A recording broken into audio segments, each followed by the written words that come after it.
આજની ધર્મકથા. પ્રણામ. 64 પ્રકારે પૂજા, એના અર્થો, એના રહસ્યોને ચિંતન મનન કરવામાં આપણને આજે 64મો દિવસ છે. પંડિત વીર વિજયજી મહારાજ સાહેબની અનહદ કૃપા છે કે તેઓ પોતે રચિત એવા કાવ્યમાંથી સૌથી પહેલાં અર્થ ગંભીર એવું કર્મનું સ્વરૂપ સમજાવ્યું.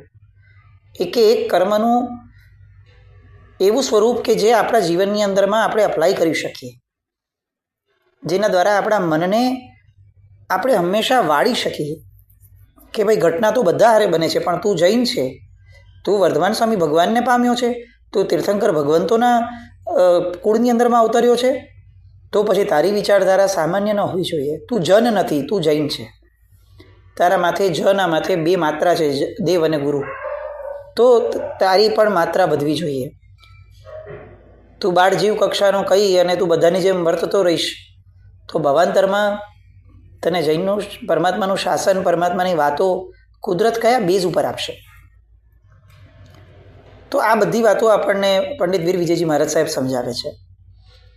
અને હવે આપણી રૂટીન ક્રિયાઓ, અષ્ટપ્રકારી પૂજા, એને લગતી કથાઓ, એમાં આપણે પુષ્પ પૂજાના દુહામાં છીએ, પુષ્પ પૂજાની કથામાં છીએ. લીલાવતી અને જીનમતી, આ બંનેની વાત. એમાં આપણે ગઈકાલે જોયું કે જીનમતી હાથેથી ફૂલ ગૂંથી અને પ્રભુને હાર ચડાવતી હતી રંગબેરંગી પુષ્પોનો. બહુ સારું લાગે. વર્તમાન પરિપ્રેક્ષની અંદરમાં આપણે એટલા બધા આ વિષયથી દૂર થઈ ગયા છીએ કે આપણને બધું રેડીમેડ જોઈતું છે. આપણે ચંદન પણ વાટવું નથી, આપણે પુષ્પો પણ ઘરે ઉગાડવા નથી. આપણને બહાર આપણી થાળી રેડી હોય દેરાસરની બહાર, એવી રીતે પૈસા આપીને પુષ્પો લઈ લેવા છે. અને કેસર પણ આપણને ચંદન વગેરે વાટીને આપ્યું હોય એવી રીતે કરવું છે. જ્યાં પોતાનો પુરુષાર્થ નથી ભળતો તે જગ્યાઓએ પોતાની લાગણી ક્યારે વળી ન શકે. આ આપણો વ્યવહારિક અનુભવ બધાનો હશે. કોઈ એક વ્યક્તિને આપણે પૈસા આપીને છૂટી જઈએ અને કોઈ એક વ્યક્તિ માટે આપણે જમવાનું બનાવીએ, બેનો ફરક તો બહેનોને ખ્યાલમાં હોય કે આપણે કોઈને આપ્યા કે 200 રૂપિયાને બહાર હોટલમાં જઈને જમી લેજે અને એના પ્રત્યે આપણને કેટલો સદભાવ રહે ને કેટલી લાગણી હતી. અને એ જ વ્યક્તિ માટે આપણે 25 વસ્તુ બનાવવાની આવે તો પછી સુપાત્રદાન ભવિષ્યમાં આપણે કરશું તો કેવી રીતે કરશું? આજે જેવી રીતે જીવદયાને આપણે કરી લીધી છે, જેવી રીતે સાધર્મિક વાત્સલ્યને આપણે ગણી લીધું છે, એવી રીતે સુપાત્રદાન કરવાના આપણે ક્યારે? કે ચાલો જીવદયામાં પૈસા લખાવી દો એટલે જીવદયાનું કર્તવ્ય પૂરું થઈ ગયું. કેમ? મારા જીવનમાં જીવદયા પાડવાની વાત શું? મારે મારા જીવનની અંદરમાં ક્યાં ક્યાં હજી જીવદયાની બાબતમાં હું ઊણો ઉતરું છું તો એનું લિસ્ટ બનાવું અને એમાંથી શક્ય શું શું છે એ શક્ય એટલી બધી વિરાધનાઓ ટાળું. આને આપણે શું કહેશું? જો પૈસા આપીને ક્યાંકથી લખાવીને થતી વસ્તુને આપણે જીવદયા કહીએ છીએ, એનો વિરોધ નથી, પણ એટલા માત્રથી જો સંતોષ થઈ જતો હોય તો આપણે લોકોત્તર શાસન કે જે કોઈ પણ વસ્તુના તત્વને પામવા માટેની વાત કરે છે એનાથી આપણે બહુ જ દૂર થઈ જશું. દરેક વસ્તુ ઉપર છલ્લી હશે, દરેક વસ્તુ વ્યવહાર પૂરતી હશે, દરેક વસ્તુ દેખાડા પૂરતી હશે તો કદાચ પ્રભુનું શાસન એ આપણી અંદરમાં ક્યારેય અસ્તિત્વમાં જ નહીં આવી શકે. પુષ્પપૂજાની બાબતમાં ગઈકાલે આપણે વાત કરતા એક વસ્તુ નીકળેલી કે આપણે હંમેશા દેરાસર જઈએ તો આપણે એવો શબ્દ બોલે છે કે હું પૂજા કરવા જાઉં છું. એટલે શું થાય છે કે આપણું માનસ સેટ થઈ જાય છે કે હું પૂજા કરવા જાઉં છું. દેટ મીન્સ કે દેરાસરમાં જઈને મારું કર્તવ્ય શું છે? પૂજા. કઈ પૂજા? તો કે મારી પૂજા. કેમ? કારણ કે હું પૂજા કરવા જાઉં છું. એટલે શું થયું કે આપણે ગયા અને કોઈકે પુષ્પ પૂજા માટે રેડી ફૂલ રાખ્યા, એ લઈ લીધા અને આપણે પુષ્પ પૂજા કરી લીધી, આપણને કશો જ વાંધો નથી. કોઈકે કેસર વાટીને રાખ્યું છે, એ કેસર આપણે વાટકીમાં ભરી લીધું અને આપણે પૂજા કરી લીધી, એમાં આપણને કશો જ વાંધો નથી. કેમ? કારણ કે આપણું ટાર્ગેટ હતું પૂજા, અને પૂજા તો સચવાઈ જાય છે. તો આ જે થિયરી છે એ થિયરીમાંથી બહાર આવવું પડે. આમ તો સાહજિક રીતે આપણે જ સમજવું પડે કે પૂજા સ્વ મહેનતથી કરેલી હોય. જેમ સ્વદ્રવ્યનું આટલું બધું આપણી અંદરમાં એક ગેલું હોય છે કે ભાઈ બધું મારે સ્વદ્રવ્યનું કરવું છે, તો સ્વપુરુષાર્થનું કરવાની વાત કેમ ના આવે આપણામાં? અને ગેલું ખરેખર તો સ્વપુરુષાર્થનું હોવું જોઈએ, કારણ કે સ્વદ્રવ્ય પણ એટલા માટે એની મહત્તા કીધી છે, કારણ કે સ્વ પુરુષાર્થથી અર્જિત થયેલું છે. તો સ્વદ્રવ્ય એનું મહત્વ એની હારે હારે અથવા કદાચ એનાથી વધારે સ્વપુરુષાર્થનું મહત્વ. હું મારે ત્યાં પુષ્પો ઉગાવું અને પુષ્પો હું બરાબર ઉગે એનું ધ્યાન રાખું રોજ. આખા દિવસમાં હું જ્યારે જ્યારે એ પુષ્પોના કુંડાને પાણી પાઉં છું ને, ત્યારે હું હકીકતમાં પુષ્પ પૂજાનો લાભ લઉં છું. હું જ્યારે જ્યારે એમાં ખાતર નાખું છું, ત્યારે ટેકનિકલી હું પુષ્પ પૂજાની ધારામાં છું. એ પુષ્પ ચૂંટું, ભગવાનની આગળ લઈ જાઓ રસ્તામાં ચાલતા ચાલતા, ત્યારે હું પુષ્પ પૂજા કરું છું. પણ આપણે એવું વિચાર્યું કે પૂજા કરવા જવું એટલે શું? તો કે કોઈ એક વસ્તુ કરી લેવી એ પૂજા. ના, પ્રોસેસ એ પણ ક્રિયા જ છે. તો એક શબ્દ ગુજરાતમાં વપરાય છે, ગઈકાલે આપણી આ વાત અધૂરી રહી હતી. એ જિનાલય જતા હોય ત્યારે એ લોકો શબ્દ વાપરતા હોય ઘણા ખરા લોકો કે અમે સેવા કરવા જઈએ છીએ. ફરક જુઓ, સેવા કરવા જનાર માણસ એની માટે હવે પોતાનું મહત્વ નથી, પૂજાનું પણ મહત્વ નથી, એની માટે દાસપણાનું મહત્વ છે. હવે આ દાસપણું કઈ રીતે ફરક પાડશે? તો જુઓ, ત્યાં ગયા પછીથી એને એવું લાગ્યું કે મારે આજે પૂજા નથી કરવાની, અથવા હું એવા સમયે ગયો છું કે જ્યારે મારે પૂજા થઈ ગઈ છે ને હું ફરીવાર ગયો છું, અથવા હું કોઈ પણ રીતે એવો ગયો છું જિનાલયમાં, તો અગર કોઈ એક વ્યક્તિ જિનાલયમાં ઝાડુ કાઢે છે, ત્યારે મને એમ થશે કે ભાઈ હું સેવા કરવા જ આવ્યો છું અને આ પણ એક પ્રકારની પરમાત્માની સેવા છે, તો ચાલો ને હું સેવા કરું. તો આપણે એમને કહેશું કે ભાઈ ઉભા રહો, મારે આજે બીજી કોઈ સેવાઓ તો થાય એવી શક્યતા નથી, મને આ સેવાનો લાભ આપો ને. અને આપણી જે વ્યવસ્થા હોય એ પ્રમાણે કરીને એ સેવા કરીએ. આપણે સેવા કરવા જઈએ છીએ એ ખ્યાલમાં આવશે તો હવે કેસર વગેરે વાટવાનો, ચંદન વગેરે વાટવાનો એ આપણને બહુ સામાન્ય રીતે સ્પર્શશે. કેમ? કારણ કે ભાઈ મારે સેવા કરવાની છે.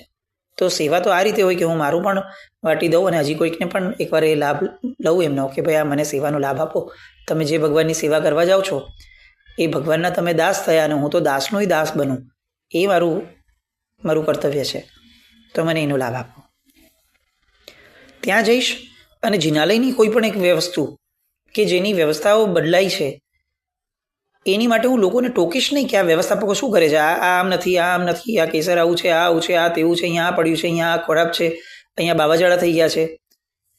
આવું હું નહીં બોલી શકું, કારણ કે હું શબ્દ એ વાપરું છું કે હું સેવા કરવા આવ્યો છું, તો મારે સેવા કરવી જોઈએ. જે મને દેખાય એ કરવાની ભાવના મારી હોવી જોઈએ, બિકોઝ હું આવ્યો છું જ સેવા કરવા. વાત પૂજા નામના શબ્દને ગૌણ કરવાની નથી ચાલતી, વાત આપણા આશયને કોઈક રીતે પરિવર્તિત કરવાની ચાલે છે. અને કેટલીક વાર એવું થઈ શકે કે આપણો શબ્દ જ આપણા ભાવને બદલાવી શકશે. અને આ તો ગમ્યું એટલે વાત કરી. અને આવું જોયું છે કેટલા બધા લોકોમાં કે જે લોકો એમ કે હું સેવા કરવા આવ્યો છું, એ માણસ જિનાલયની અંદરમાં કાજો કાઢતા વિચાર નથી કરતો. એ માણસ ક્યારે પણ જિનાલયની કોઈ વસ્તુ એમને પડી હોય, રસ્તામાં કંઈ પડ્યું હોય, પુષ્પ વગેરે હોય, પરમાત્માની પૂજા કરવાવાળો માણસ એ પરમાત્માની પૂજા કરીને નીકળી જશે. સેવા કરવાવાળો માણસ એ જોશે કે પરમાત્મા ઉપર કેટલા બધા ફૂલ વિખરાયેલા પડ્યા છે, કેસરના કેવા કેવા રેલાઓ નીકળે છે, તો મારે ભગવાનની સેવા કરવી જોઈએ. તો એ ભગવાનનું એ સમય આંગળું કરશે. આ બધી વસ્તુઓ બહુ આવશ્યક છે. સેવાનો ભાવ આપણે જ્યારે પણ ઇતરોના કેટલાકના મંદિરોમાં જઈએ છીએ, પછી શીખોનું હોય, સ્વામિનારાયણ હોય, વૈષ્ણવો હોય, એ લોકોની પરંપરાઓ સાંભળીએ ત્યારે આપણને ખ્યાલ આવે કે એ લોકો સેવા કેવી કરતા હોય, એ લોકોના પ્રાયશ્ચિત કેવા હોય છે. આપણે ઘણી બધી વાર જોયું છે કે આપણા રાષ્ટ્રપતિ વગેરે જ્યારે શીખ હતા અને એ લોકોએ કંઈક ખોટું કામ કર્યું હતું, તો એમને શું મળ્યું હતું પ્રાયશ્ચિત? તો કે ત્યાં બેસી અને તમારે જોડાની સેવા કરવાની, એટલે લોકોના પગરખા સાચવવાના, પગરખા બરાબર ગોઠવીને રાખવાના, અને સેવા કહેવાય. આપણે બહુ જ કમાણા, પુણ્યના ઉદયમાં આપણે બહુ જ ફાટ્યા, એટલે આપણા જીવનમાંથી ધર્મક્ષેત્રની સેવા નીકળી ગઈ. સ્વામી વાત્સલ્યમાં આપણે સેવા ન કરીએ, આપણે વેઇટર્સને બોલાવીને પીરસાવશું અને એને આપણે વાત્સલ્ય કહેશું. આવો ભ્રમ. અનેક જગ્યાઓએ સેવાનો ભાવ આપણો નીકળી ગયો. અને એટલે કદાચ આ વસ્તુ વિશેષપણે એમ થાય કે આવું વિચારવું જોઈએ કે મારી પૂજા પણ અંતે તો મારી સેવા જ હોવી જોઈએ. હું સેવા માટે જ જાઉં છું ધર્મક્ષેત્રોમાં. હું મારાપણું જતાવવા કે મારું પુણ્ય ભેગું કરવા નથી જતો, કારણ કે આવું તો પુણ્ય મળશે કેટલું એ મોટો પ્રશ્ન છે. આપણે મૂળ વાત પર આવીએ. જીનમતીએ પુષ્પનો હાર ચડાવ્યો. લોકોની અંદરમાં બહુ જ એમની વાહવાહી થઈ. લીલાવતીને જરા પણ ગમ્યું નહીં. લીલાવતીએ શું કર્યું હતું કે જેવી જીનમતી એ જરાક આગળ પાછળ થઈ એટલે એણે પોતાની દાસીને જે લઈને આવી હતી એ દાસીને હુકમ કર્યો કે કામ કર, આ હાર કાઢ નાખ. ભગવાનના દેહ પર જ્યાં સુધી આ હાર છે ને ત્યાં સુધી લોકોને એવું થઈ રાખશે કે અચ્છા આ હાર કોણે ચડાવ્યો, બહુ જ સરસ છે, બહુ જ સરસ છે. એટલી વાર જીનમતીની પ્રશંસા થઈ રાખશે. અને જેટલી વાર એની પ્રશંસા સાંભળું છું એટલી વાર મારા પેટમાં તેલ રડાય છે, મને ઈર્ષ્યા થાય છે. મને નથી ગમતું કે મારી શોક્યના વખાણ કોઈક કરે. દાસીએ તો હુકમનો આદર કરવાનો હતો એટલે એણે તો જરત જઈ અને દાસીએ ભગવાનનો હાર કાઢવા પ્રયત્ન કર્યો. પણ જેવી એ દાસી હાર કાઢવા જાય છે એ હાર નીકળતો જ નથી. એ હારને ઊંચો જ નથી કરી શકતી, હારને હલાવી જ નથી શકતી. અને દાસી કાઢ્યા વગર પાછી આવી. 1 વાર 2 વાર 5 વાર આ ફરી પાછી એને મોકલે, તું જા. 2-5 વાર આવું થયું. હવે આ લીલાવતીને મનની અંદરમાં ગુસ્સો આવ્યો. વારંવાર કહું છું અને તું એક હાર ખસેડી નથી શકતી, બાજુ પર જા. અને પોતે દોડી અને પોતે હાર ઉતારવા માટે જાય છે.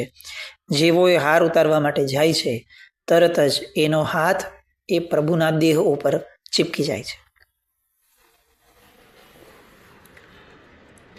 ભગવાન જાગતા છે એવું કહેવું એ કદાચ ભગવાન માટે બહુ નબળું સ્ટેટમેન્ટ છે. અધિષ્ઠાયકો જાગતા છે એ હજી એકવાર ક્ષમ્ય વાત છે. આપણને પરચો મળે એટલે કોઈ જાગતું ને આપણને પરચો નથી મળતો તો કોઈ નથી જાગતો. અહીંયા પરચો મળ્યો અને લીલાવતીના હાથ ચીપકી ગયા. હવે એના ગભરાટનો પાર નથી. લોકોને શું કહેશે કે શું કરવા ગઈ હતી. અને હવે મૂળ મુદ્દો તો એ છે, લોકો તો તોય પછીનો વિષય છે. મૂળ મુદ્દો એ છે કે મારા હાથ ખુલશે કેવી રીતે. ચીસાચીસ કરવામાં તો પોતાની જ હાનિ છે. પોતે જ પોતાના નબળા આશયને છતો પાડી દેશે કે હું એકચ્યુઅલી આવું કરવા ગયેલી હતી. લોકોની અંદરમાં કેટલી બદનામ થશે. અંદરમાં વિહવળતા પરાકાષ્ઠાએ જવા લાગી. હવે મારું શું થશે એ વિચાર એ આર્ત ધ્યાનની પરાકાષ્ઠાએ જવા લાગ્યો. આ બાજુ જીનમતી જે કેટલું કંઈક કામ પતાવવા માટે કે કંઈક એક દેરાસરના વિષય માટે જે બહાર ગઈ હતી એ પાછી આવી અને એણે જોયું કે લીલાવતીનો હાથ જે છે એ ત્યાં જકડાઈ ગયો છે.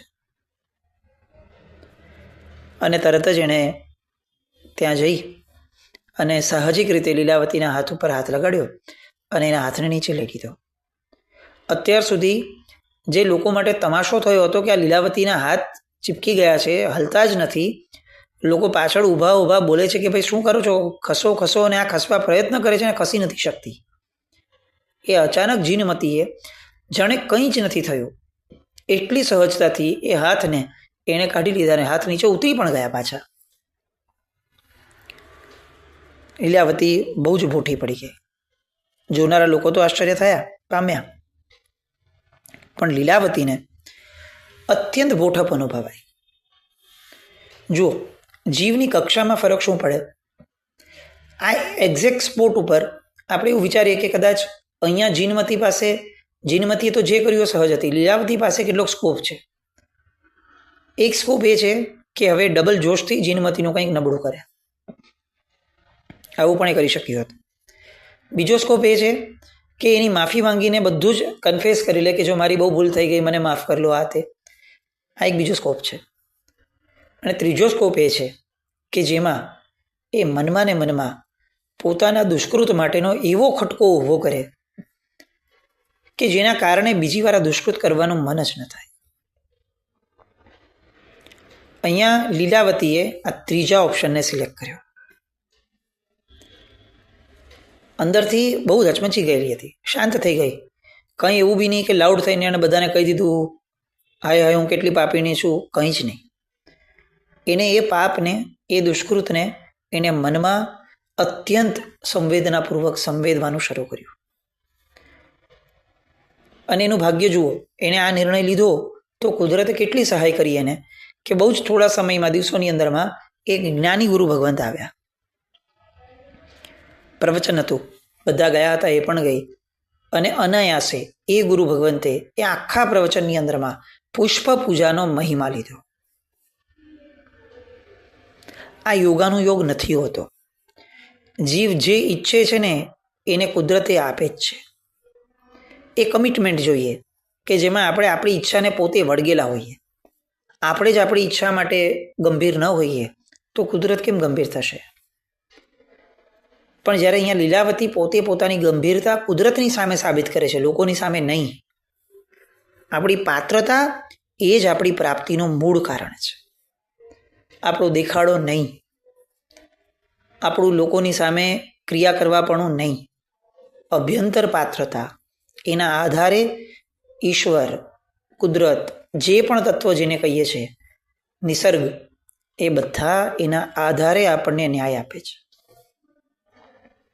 આપણી બાહ્ય ક્રિયાઓ એનો કોઈ અર્થ નથી એવું કહેવાની કોઈ વાત નથી, પણ આપણી બાહ્ય ક્રિયાઓ એ હકીકતની અંદરમાં લાભનું કારણ નથી. આપણી બાહ્ય ક્રિયાઓ એ આપણી પાત્રતા વૃદ્ધિનું કારણ છે અને એ થવું જોઈએ. આપણે એવું માનીને ચાલી લઈએ છીએ કે મારી એ બાહ્ય ક્રિયાઓથી મને પુણ્ય મળશે. નહીં, પુણ્ય તો પાત્રતાના આધારે મળવાનું. બાહ્ય ક્રિયાઓના આધારે આપણે પાત્રતા ઊભી કરવાની છે.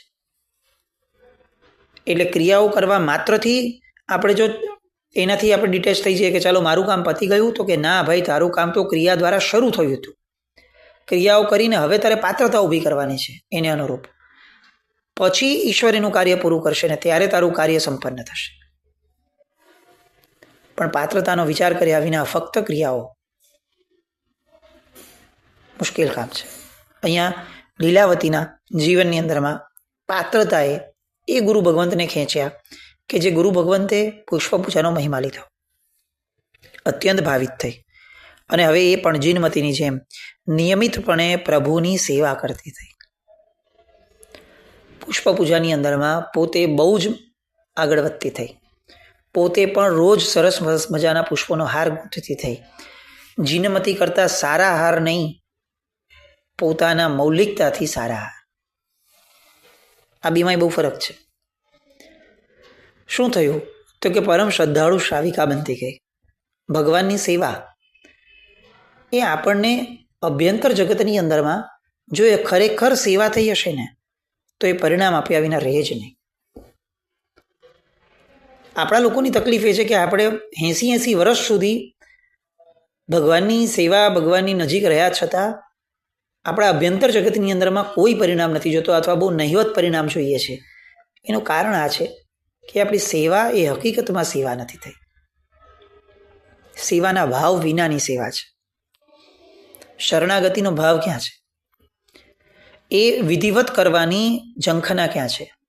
વિધિઓ જાણવાની જિજ્ઞાસા ક્યાં છે? વિધિ પ્રમાણે, રહસ્યાર્થ પ્રમાણે અને અહોભાવપૂર્વક આરાધના કરવાનું સત્વ ક્યાં છે? બહુ માયકાંગલી પ્રક્રિયાઓને આપણે ભક્તિ શબ્દ નામ આપતા ગયા. બહુ જ સામાન્ય વિચારણાને આપણે ભાવ નામનો શબ્દ આપી દીધો. મોટા મોટા શબ્દો સાંભળવાનું આ બહુ મોટું નુકસાન છે. કક્ષા વગર શબ્દો સાંભળવાથી તકલીફ શું થાય તો કે આપણામાં ભ્રમ ઊભો થાય કે આપણે તે શબ્દોને આપણી કક્ષા ગણી લઈએ. લીલાવતી બહુ જ સરસ ભાવોપૂર્વક શ્રદ્ધાળુ શ્રાવિકા બનતી ગઈ. એને ગુણધર નામનો એક ભાઈ હતો. આ બંને ભાઈ બહેનો વચ્ચે બહુ જ પ્રીતિ હતી. એટલે એનો ભાઈ પણ આ પ્રભુ ભક્તિનો જે ભાવ હતો, સેવાનો, પુષ્પ પૂજા દ્વારા બહેનને જોઈ બહેનની પ્રીતિના કારણે એનામાં પણ આ યોગ એ પ્રબળ બનવા લાગ્યો. અને શું થયું તો કે એ પણ પુષ્પ પૂજાને એટલા બધા સેવતો ગયો, એટલો બધો કે એને પુષ્પ પૂજા એ સંસ્કાર પડતો ગયો, એનો યોગ બનતો ગયો, એની લગ્ની એને લાગતી ગઈ અને જીવનમાં વારંવાર ઘૂંટાતો ગયો એ પુષ્પ પૂજાનો યોગ. બીજી પૂજાઓ નહોતા કરતા એવી વાત નથી આવતી અહીંયા, પણ પુષ્પ પૂજાને એ ઘૂંટતા હતા, એ માણતા હતા. અને આ માણવાપણું એ ભવની અંદરમાં અખંડિતપણે ચાલ્યું. સમયાંતરે બંને જણા, એ ગુણધર અને લીલાવતી, બંને જણા મૃત્યુ પામ્યા સમયાંતરે. અને હવે બીજો ભાવ સ્ટાર્ટ થાય છે. એ બીજો ભાવ આપણે આવતીકાલથી સ્ટાર્ટ કરીએ. પણ આ સેવા નામનો શબ્દ છે ને, એને ઇફેક્ટિવલી આપણા જીવનની અંદરમાં અપ્લાય કરવાનો વિચારીએ. આપણે કોઈ પણ શબ્દ બોલીએ એનો કંઈ વાંધો નથી. ભક્તિ બોલીએ, પૂજા બોલીએ, ભાવ બોલીએ, સેવા બોલીએ, મુદ્દો એ નથી. મુદ્દો એ છે કે અંદરમાં ભાવ જેના દ્વારા વધુ જાગૃત થતા હોય એવો શબ્દ એ આપણું આલંબન બનવું જોઈએ. બસ એવું કંઈક થાય એવી શુભ મંગલ કામના સાથે. જેના આજ્ઞા કંઈ પણ બોલાય તમે છામી દોકડમ જૈનમ જયતિ શાસન.